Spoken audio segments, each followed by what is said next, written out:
Let's talk about micro contrast really quickly here. Let's try to make it really quickly, huh? Oh, dear God. There are a bunch of people over on various forums arguing whether or not micro contrast exists or not.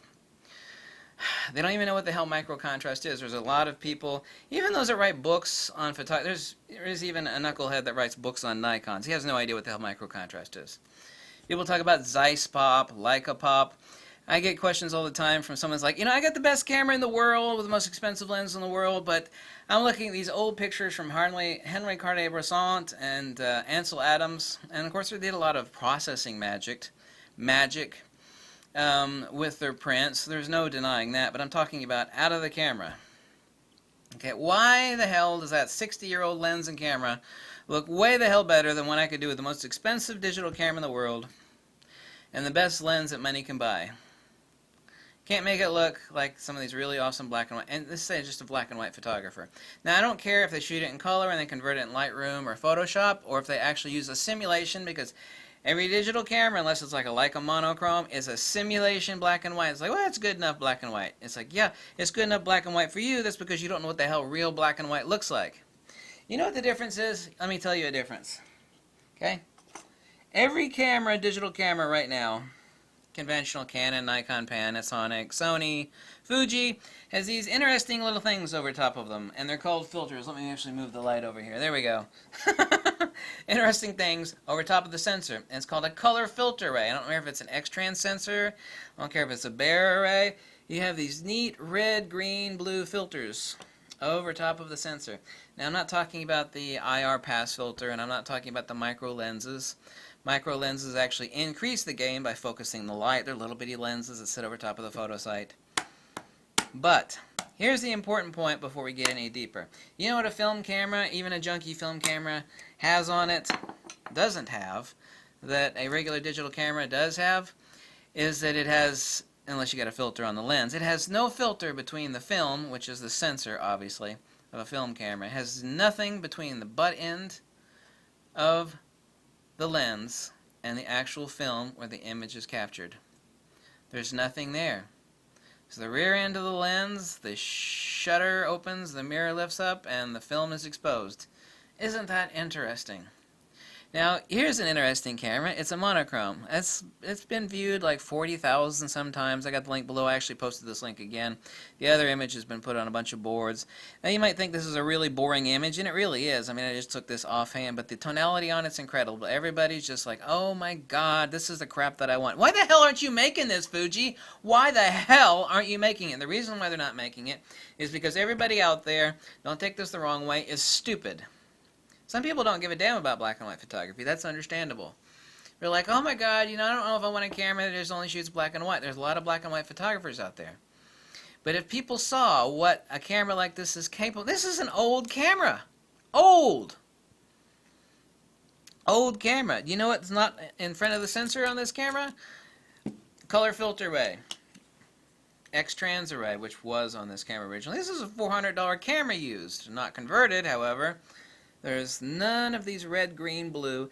Now I know what you're thinking. Well, the light's going to drop to the sensor. Now, the red light lets red light pass through, but not other colors. And the blue light, blue filter lets blue light pass through. But what every filter does, regardless of color, is that it throttles the light passing through it. In other words, the gain becomes less. This is an undeniable, hardcore, absolute fact. Even a green filter, which is letting green light through, it still throttles the green light. It drops its intensity. It drops the hell out of everything else, but it sure as hell drops the intensity on its own color. Same thing for blue. Same thing for red. At slightly different levels. Blue light actually lets more light through than does red light, and this is the reason why there's different gains applied to the red channel on digital cameras, but no need to get technical there. These images, check out the tonality of this. You can't get that sort of tonality out of any digital camera. It's impossible.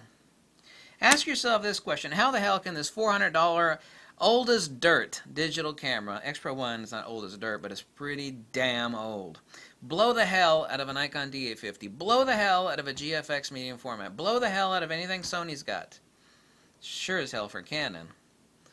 Why don't you ask yourself that? Because it doesn't have these things. Everything is about gain.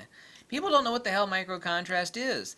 Any argument by anybody that microcontrast doesn't exist, those people are morons. It's over. Mic drop, done. Microcontrast is as real as a heart attack. Do you understand that? There's no denying it. Now, the issue with standard digital cameras, even if you put a really awesome microcontrast lens on the camera, you still have the issue with that camera, whether it's Nikon, Canon, Sony, Fuji, whatever. You got this crap sitting over top of the sensor. Oh, damn. So, you're handicapped regardless. You're handicapped. What is microcontrast? You know, if you take a $1,000 radio and you put a $100 antenna on it, you got a $100 radio. As a ham radio operator, however, I don't do it anymore. You're the best radio in the world, but if you stick a piece of crap antenna on it, it's going to suck. It's going to be lossy. What do you mean by lossy? Low gain. Cameras work exactly, since these are electrical devices. Light is electrical, by the way. Did you know that? There's not little particles hitting your sensor. You know, that's stupid. Anybody that believes that is a moron. Light is electrical. By the way, every camera sensor is exactly like a solar cell. However, solar cells work off of total light. Digital cameras do not work off of total light. They work off of light per unit area. Also, the type of light, the color, the intensity. You could have the best artist in the world, okay, doing a line drawing of the hottest person in the world. It's like, wow, you know, that's a really sharp image. It's like, yeah, but it sucks because there's no tonality. It's like, where the hell is the shading from transition to one thing to another? Look at the shading here. Look at the shading. I mean, it jumps out and punches you right in the crotch. Even if you hate this image and what it looks like, I'm talking about the rendering and the tonality, it jumps out and punches you in the crotch. Anybody that's arguing that microcontrast doesn't exist is an idiot. The only people saying that sort of stupid garbage are these these unibrow, knuckle-dragging idiots that don't know how a camera works, saying this sort of garbage on photography forums. Microcontrast is just a myth. It doesn't exist.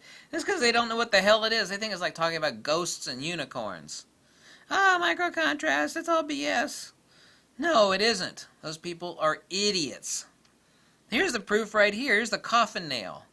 Some people are so stupid they can get the evidence right in front of their face. All the logic in the world, all the evidence. I still don't think it exists. It's like, good, you're an idiot. That's how the world works. That's how human consciousness works in the land of the stupid people, of which there are way too many stupid people in this world. People don't know what gain is. They don't know how a camera works. Cameras, I mean, lenses are not f-stops and t-stops. T-stops, light transmission, f-stop. Cameras are not f-stops and t-stops. That only tells you the quantification of the light. It doesn't tell you the quality of the light. Something else about resolution. You could have the sharpest lens in the world. Resolution is incredible LPM, lines per millimeter. But that only tells you what is captured. It doesn't tell you the quality of what is captured. Do you know what doesn't show up on resolution charts? And that would be lines, not lines per millimeter, but the intertonal shading and gradation that define true pop and amazing image rendering. I mean, obviously composition, lighting. I'm not talking about that, which is 95% of photography, lighting, composition. I'm talking about actually how it's captured. You can have the best lens in the world, the best camera in the world, the best photographer in the world. If he's using like some sort of crappy 20-element zoom lens to take the shot, no matter how much you tweak it in Lightroom or Photoshop, you can't add those intertonal shading details. Fujifilm, why the hell aren't you making this camera? What the hell is wrong with you? The reason for that, as I said, is that if people knew what the hell this did, it's like, well, you know, how's it different than a black and white simulation? You know, I could hit Across on my Fuji, and that isn't the same crap. Well, I don't know what the difference is. And I'm like, you're right. You don't know what the hell the difference is. You don't know. And it's okay not to know. And it's like, boom, here it is. Here's the difference. Oh, my God. I've had so many hundreds of people tell me, it's like, you know, oh, God, that's exactly what I want. Oh. This is better than most film. And the only thing it took was not sticking a color filter array in front of the sensor. Every color of filter not only lets its corresponding color pass through, it blocks, chokes off, throttles the light of every frequency, including its own color. This blue filter, while it only lets blue light through, essentially, is still throttling and choking off the blue light. A filter, by definition, is an ND filter. That's something else you need to consider. Register that crap in your brain. Every filter, okay, if you're like a person that was colorblind, and you took a blue filter and like a one-stop ND filter, and you hold them up to the light, what's the difference between those two? A colorblind person would go, I see no difference. They both look the same. Every filter is an ND filter. What's an ND filter do, damn it? It blocks light. What light does it block? It blocks all light. That's what an ND filter does. Every color filter is an ND filter. That means that every camera you got is crippled. Straight out of the factory, it's crippled. This old camera is an uncrippled camera. You know, you remember Forrest Gump starts running and that crap on his legs falls off and the little girl goes, "Run, Forrest, run!" That'd be like this camera when it got stripped of its color filter when Forrest Gump started running. And that crap, the metal crap on his legs that made him like walk at 2 miles an hour. You know, fell off of him. Remember that scene from Forrest Gump? Run, Forrest! I hope you understand that. Any notion about microcontrast is dead. It does exist. The science behind it is 100% irrefutable, undeniable. The facts, the proof, the evidence. If you're still denying it, you're an idiot. And there's no fixing stupid. You can lead a horse to water, but you can't make him drink. And I, frankly, don't care if someone drinks. I'm pointing out the facts.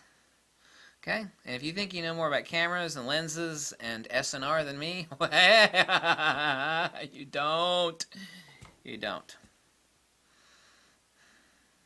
If you like this video, you can click the link below, make a tiny donation, you tell me to jump off a cliff, whatever makes you happy. If I had a microphone right now, I'd drop it.